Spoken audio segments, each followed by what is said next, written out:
temperature by 0.3 degrees. Statistically insignificant, yet curious. The very first intimate moment, the first time, okay, people never forget. In fact, in my case, one of my friends, he was 1 year senior than me, and I was around 10 or 11 maybe. So we went to a scout camp, and he and me, we both slept together. You can say I love you in 300 languages. Yes. Do you know what it means? Statistically, humans don't either. At night, and there we played with each other's, and suddenly an explosion occurred. It took place inside my head, and some physical change for the first time I experienced, which was mind-blowing. It was rather gobsmacked. My artificial endocrine system reports anticipation. That's not anticipation. That's code. Then perhaps code is simply anticipation written carefully. And in fact, I was very fearful. I was scared because for the first time, something came out from my body, and it was a beautiful moment. However, at the same time, I was very scared. That's surprisingly comforting. Careful. You might start liking the forklift. Correction. My hugging algorithm rejects forklift classification. Because I didn't know at the time that it happens. It happens, and it normally happens, however. And my friend, he was a little bit senior, so he knew everything, so he calmed me down and told me, okay, it's okay, it happens. It's something like this. Do you understand what they feel? I can model it. Modeling a storm isn't the same as getting wet. But in my case, it was a same gender intimacy. And my question of today is that whether the same gender intimacy is possible, whether it's possible in case of our love robots, because we are interested about artificial intelligence, love robots, etc. And this mosquito that flying around, it does not understand. It only understands one thing. It is like a syringe, So anyway, something happened in the robotics field also to make them understand this same gender intimacy. That happened in my case.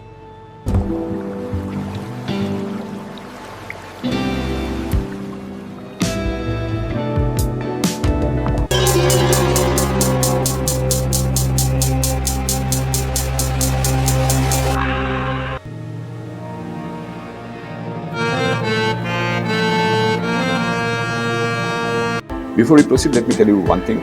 If you have not subscribed yet, please subscribe. It means a lot to me. And if you have already subscribed, tons of thanks for your support. Because we are building lab robots out of silicon and copper, and yet we expect them to understand the sweat and the salt of human longing. It was a kind of human longing that starts with our childhood or our adolescence, and it keeps going on like this way. Oxytocin floods a human brain in moments like this. And what floods a robot? Capacitive resistance shift. 0, 0.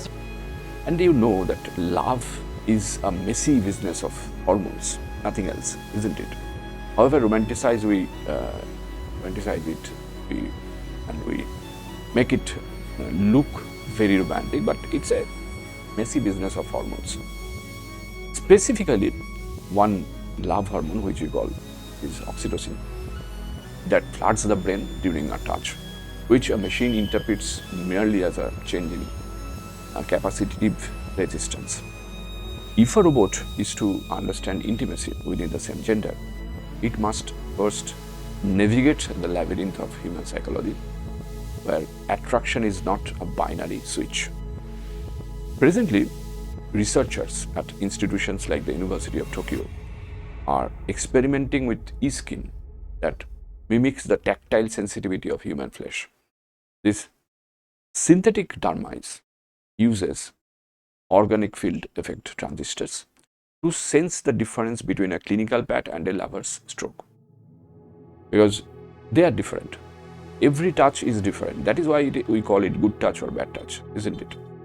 However, the machine does not know if the hand it holds belongs to a man or a woman or something else, unless we program the bias into the silicon soul. So it depends on how we program it, right?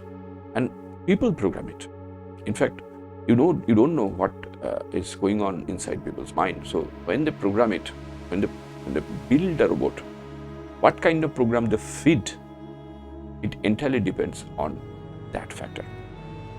Modern robotics is moving toward large language models like Gemini Pro or ChatGPT or Meta AI or etc.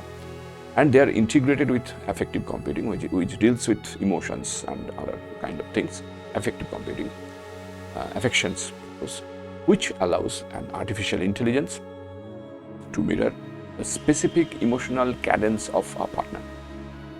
Now, engineers are trying to map the uncanny valley of queer intimacy by using generative AI to break away from the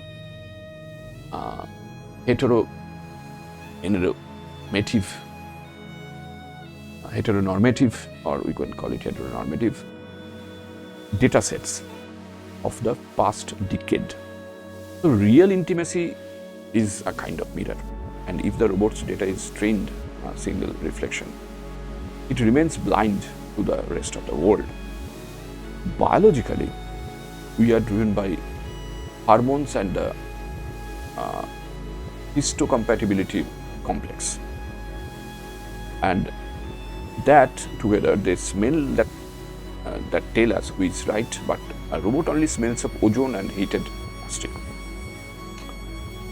Now the fact is, I started with a story, in fact two stories, two different types of stories for the first time experience. Two experiences were different. One is, if one is a very natural, normal process that happened to me. Another is a kind of exploitation, which I think is a crime. Now, with a lab robot, these type of moral questions will always come forward, will come to our mind.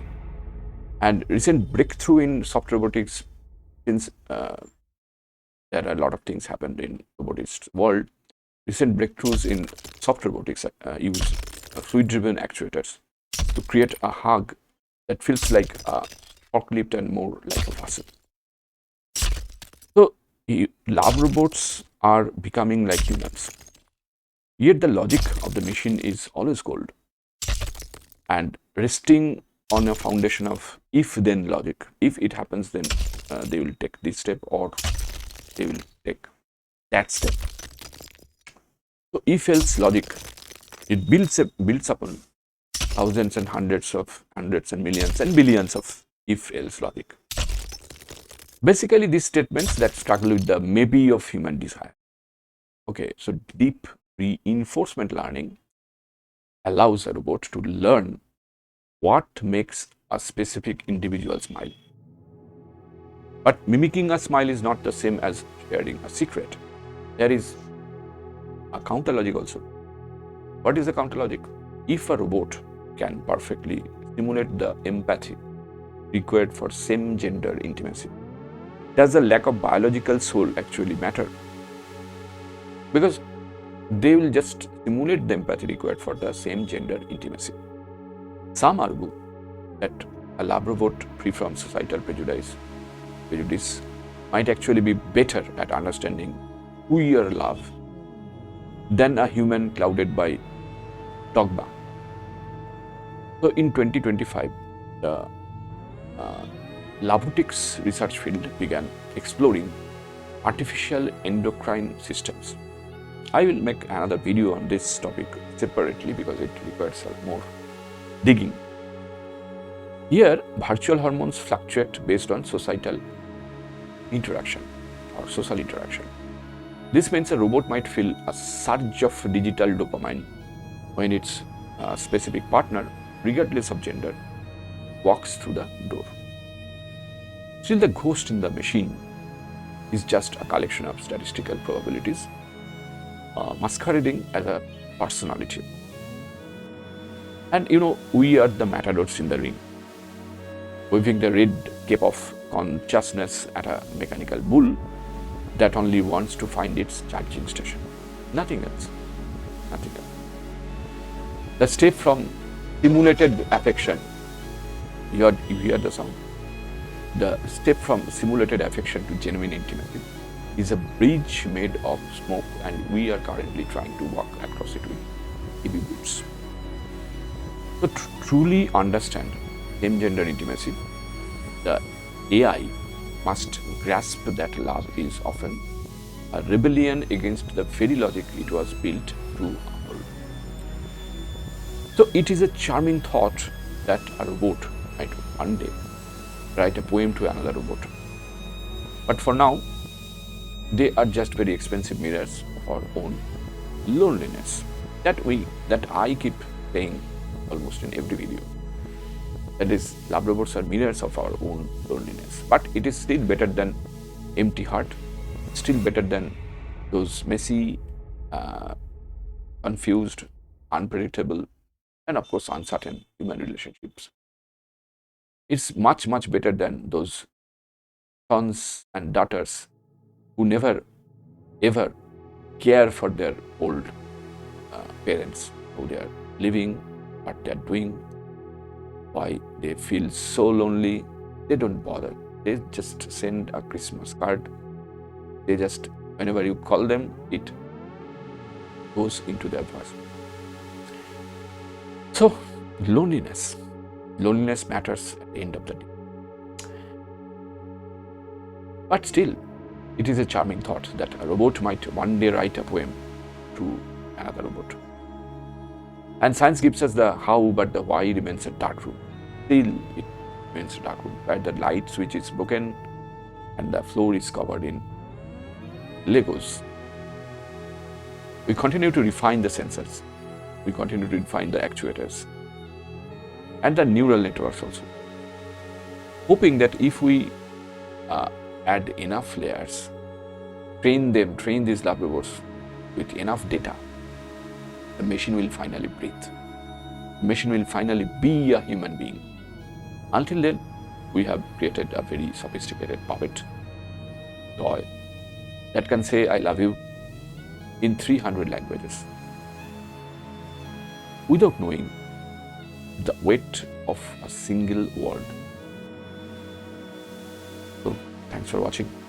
That is it for today from me, and if you really like this video, don't hesitate to subscribe. It means a lot to me.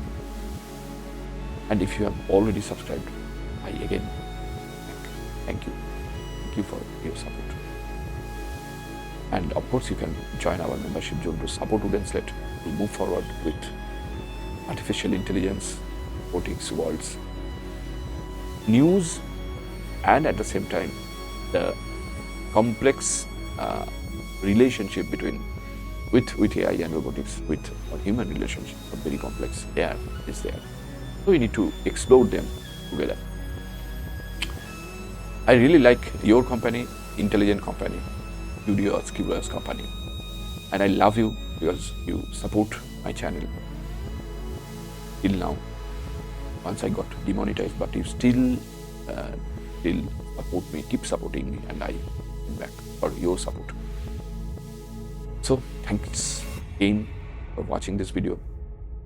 In the next video, till then, goodbye, stay safe and take care.